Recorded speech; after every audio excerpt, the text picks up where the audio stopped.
రాజమౌళి, మహేష్ బాబుల భారీ budget cinema Varanasi ప్రకటనతోనే సంచలనం సృష్టించింది. ముఖ్యంగా ఆ గ్లిమ్స్ లో కనిపించిన చిన్నమస్తా దేవి విగ్రహం, ఆ ఉగ్రభట్టి గుహ దృశ్యాలు సినిమాపై అంచనాలను ఆకాశానికి తీసుకెళ్లాయి. ఈ రోజు మనం ఒక గ్లోబల్ సాగాలోకి వెళ్లబోతున్నాం. రాజమౌళి చూపించబోతున్న ఆ 512 ఏడీ వారణాసి నుండి 7200 బీసీ రామాయణ కాలం వరకు ఈ ప్రయాణంలో చిన్నమస్తా దేవి పాత్ర ఏంటి, ఆ తల్లి శివుడిని ఎలా బంధించింది, సతీదేవి ఆత్మహుతికి ఈ తెగిపడిన తలకి ఉన్న సంబంధం ఏంటి, దర్శక ధీరుడు రాజమౌళి తన రాబోయే దృశ్య కావ్యం వారణాసి టీజర్ లో చూపించిన ఆ వింత లోకం ఏంటి, తన తలను తానే ఛేదించుకుని స్వయం త్యాగానికి నిలువుటద్దంగా నిలిచిన ఆ తల్లి వెనుక ఉన్న అసలు కథ ఏంటి?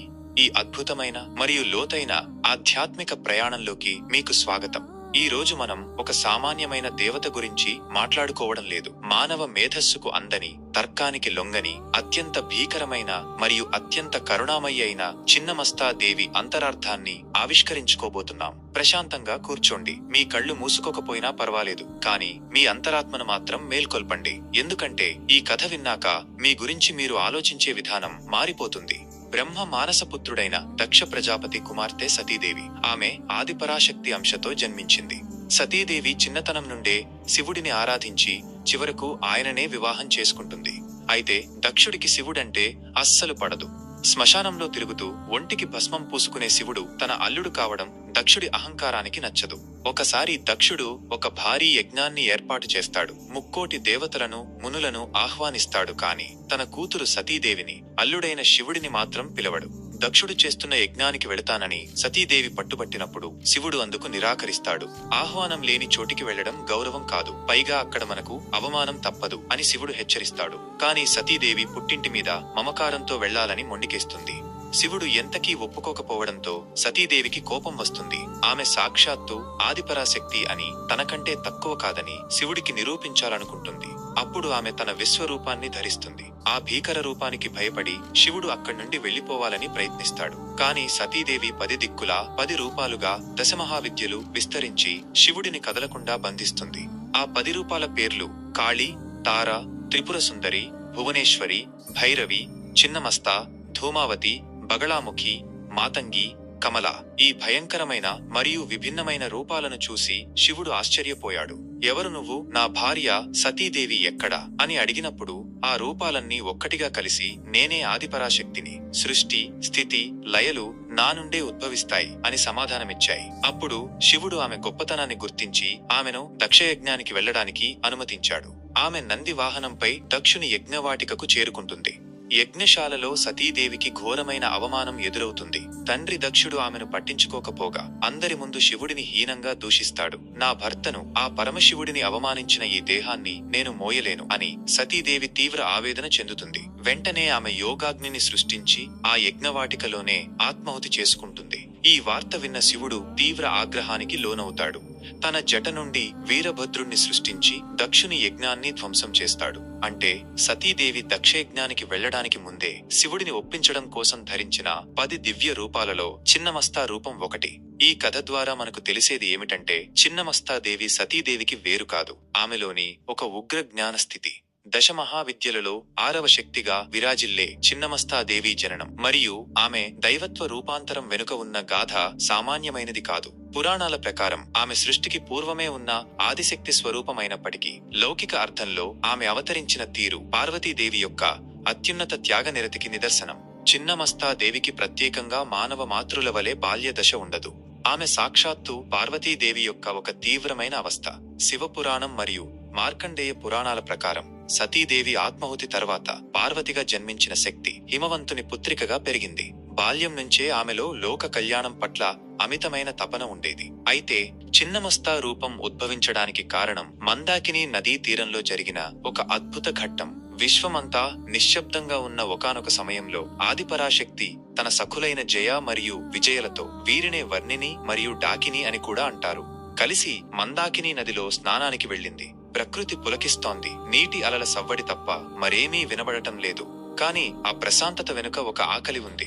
జయ, విజయలకు విపరీతమైన ఆకలి వేసింది. అది కేవలం కడుపుకు సంబంధించిన ఆకలి కాదు, అది ఒక ప్రాణవాయువు కోసం పరితపించే తపన.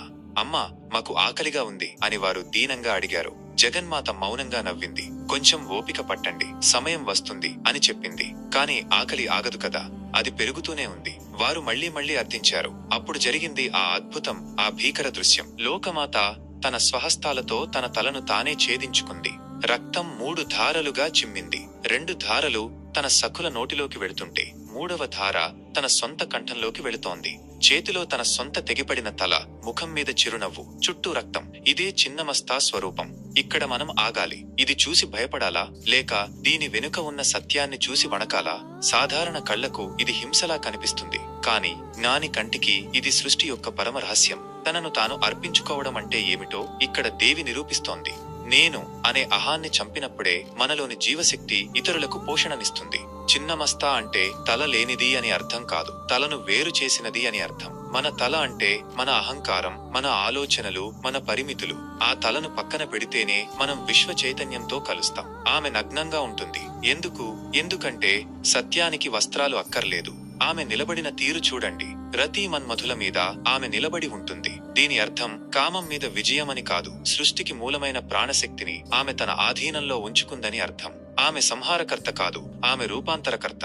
పాతది పోతేనే కొత్తది వస్తుంది. విత్తనం తనను తాను విచ్ఛిన్నం చేసుకుంటేనే కదా మొలక వస్తుంది. దేవి తన తలని తాను కోసుకోవడం అంటే తన ఉనికిని తాను త్యాగం చేసి తన బిడ్డలను కాపాడటం. ఈ మూర్తిని చూస్తున్నప్పుడు మనలో ఒక రకమైన ప్రకంపనలు రావాలి. మన జీవితంలో మనం దేనికి భయపడుతున్నాం? మరణానికా, అవమానానికా? చిన్నమస్తా చెబుతోంది, చూడు, మరణం అనేది ఒక మలుపు మాత్రమే. నా తల తెగిపోయినా నేను సజీవంగానే ఉన్నాను, నా బిడ్డలను సాకుతున్నాను. అంటే రూపం పోయినా చైతన్యం శాశ్వతం. త్యాగం లేనిదే సృష్టి లేదు. ఒక తల్లి తన రక్తాన్ని పాలుగా మార్చి బిడ్డకు ఇస్తుంది, అది చిన్నమస్తా తత్వమే. ఒక రైతు ఎండలో మాడిపోయి లోకానికి అన్నం పెడతాడు, అది ఆమె స్వరూపమే. మనలోని స్వార్థం చనిపోయి పరోపకారం పుట్టిన ప్రతిచోటా చిన్నమస్తాదేవి ఉంటుంది. ఆమె చేతిలోని కత్తి జ్ఞానానికి ప్రతీక. ఆ కత్తితో ఆమె అజ్ఞానపు పొరలను చీల్చివేస్తుంది. మనసు అనే మాయాజాలాన్ని ఛేదించి ఆత్మ అనే సత్యాన్ని చూపిస్తుంది. అందుకే ఆమెను ప్రచండ చండిక అని కూడా అంటారు. ఆమె ఉగ్రరూపం వెనుక అంతులేని ప్రేమ ఉంది. భయంకరమైన రూపం వెనుక పరమశాంతి ఉంది. ఈ ప్రపంచమంతా ఒక చక్రం లాంటిది. పుట్టుక, పెరుగుదల, నాశనం, ఈ 3 ఆమె రక్తధారల్లో ఉన్నాయి. సృష్టికర్త, స్థితికారుడు, లయకారుడు ముగ్గురు ఆమెలోనే ఉన్నారు. మీరు ఎప్పుడైనా గమనించారా? మనకు ఏదైనా గొప్ప కష్టం వచ్చినప్పుడు మనం కుంగిపోతాం. కానీ ఆ కష్టం మనల్ని ఒక కొత్త మనిషిగా మారుస్తుంది. పాత నేను చనిపోయి కొత్త నేను పుట్టడం అంటేనే చిన్నమస్తా యోగం. యోగ శాస్త్రం ప్రకారం మన వెన్నెముకలో ఉన్న ఇడ, పింగళ నాడులు ఆ 2 రక్తధారలు అయితే, మధ్యలో ఉన్న సుషుమ్న నాడి ఆ 3వ ధార. కుండలిని శక్తి సహస్రారాన్ని తాకినప్పుడు అహంకారం పటాపంచలైపోతుంది. ఆ స్థితిలో మనిషికి దేహం మీద మమకారం ఉండదు, కేవలం ఆనందమే మిగులుతుంది. ఈ కథను కేవలం ఒక పురాణ గాథగా చూడకండి, దీన్ని మీ జీవితానికి అన్వయించుకోండి. మన రోజువారీ జీవితంలో మనకెన్నో కోరికలు, ఎన్నో ఆవేదనలు. వీటన్నిటికీ మూలం మన తల, అంటే మన ఆలోచనలు. నేను గొప్పగా ఉండాలి, నాకే అన్నీ కావాలి అనే ఈ తలని కొంచెం పక్కన పెట్టి చూడండి. ప్రపంచం ఎంత అందంగా కనిపిస్తుందో. ఇతరుల కోసం మనం చేసే చిన్న సహాయం కూడా ఆ రక్తధారతో సమానం. పంచి ఇస్తే పెరిగేది ప్రేమ, దాచుకుంటే కుళ్ళిపోయేది స్వార్థం. చిన్నమస్తాదేవి మనకు నేర్పించే గొప్ప పాఠం నిర్భయత్వం. దేనికి భయపడకు, చివరకు మరణానికి కూడా. ఎందుకంటే నువ్వు ఈ శరీరం కాదు, నువ్వు ఆ అంతులేని చైతన్యం. ఆమె భీకర రూపం మనలోని భయాన్ని బయటకు తీసి మనల్ని ధైర్యవంతులుగా మారుస్తుంది. ఆ రక్తం ఎరుపు రంగులో ఉంటుంది, అది శక్తికి గుర్తు. ఆ నిశ్శబ్దం జ్ఞానానికి గుర్తు. మన లోపల ఉన్న కామ, క్రోధ, లోభ, మోహ, మద, మాత్సర్యాలను ఆమె కత్తికి బలి ఇవ్వాలి. అప్పుడే మన కంఠం నుండి కూడా జ్ఞానమనే అమృతం ఉద్భవిస్తుంది. ఈ విశ్వంలో ఏదీ శాశ్వతం కాదు, అన్నీ మారుతూనే ఉంటాయి. ఈ మార్పును అంగీకరించడమే అసలైన ఆధ్యాత్మికత. చిన్నమస్తాదేవి ఆ మార్పుకు ప్రతిరూపం. ఆమె విధ్వంసంలో ఒక క్రమం ఉంది, ఆమె ఉగ్రతలో ఒక లయ ఉంది. తనను తాను ఆహారంగా ఇచ్చుకోవడంలో ఉన్న పరమానందం మరెక్కడా లేదు. మనం ఎప్పుడైతే మన అహాన్ని వదులుకుంటామో అప్పుడే మనం నిజమైన స్వేచ్ఛను పొందుతాం. ఆ స్వేచ్ఛే మోక్షం. మిత్రులారా, ఈ ప్రయాణం మిమ్మల్ని భయపెట్టడానికి కాదు, మిమ్మల్ని మేల్కొలపడానికి.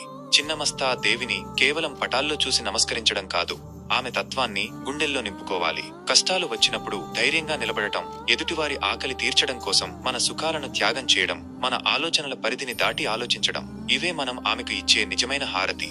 ప్రతి మనిషిలోనూ ఒక చిన్న మస్తా ఉంది. ప్రతి ఒక్కరూ ఏదో ఒక సందర్భంలో తమను తాము త్యాగం చేసుకుంటారు. కానీ అది స్పృహతో చేస్తున్నామా లేదా అన్నదే ముఖ్యం. స్పృహతో చేసే త్యాగం దైవత్వం, బలవంతంగా చేసేది బంధనం. మీరు బంధనంలో ఉండాలనుకుంటున్నారా లేక దైవత్వంలోకి మారాలనుకుంటున్నారా? నిర్ణయం మీదే. ఈ లోతైన సత్యాన్ని మీ మనసులో పదే పదే మననం చేసుకోండి. ఆ తల్లి కరుణ మీ మీద ఎల్లప్పుడూ ఉండాలని కోరుకుంటూ ఈ కథను ఇక్కడితో ముగించడం లేదు. ఇది మీ గుండెల్లో ఒక కొత్త ఆలోచనకు శ్రీకారం కావాలని ఆశిస్తున్నాను. ఈ అద్భుతమైన ఆధ్యాత్మిక అంతరార్థాన్ని మీ మిత్రులతో కూడా పంచుకోవాలని మీకు అనిపిస్తే ఈ వీడియోను షేర్ చేయండి. మరియు ఇలాంటి మరిన్ని లోతైన విషయాల కోసం మన ఛానల్ కు సబ్స్క్రైబ్ చేసుకోండి. మరి ఈ చిన్నమస్తా దేవి తత్వం మీద మీ అభిప్రాయం ఏంటో కింద కామెంట్స్ లో నాతో పంచుకుంటారా?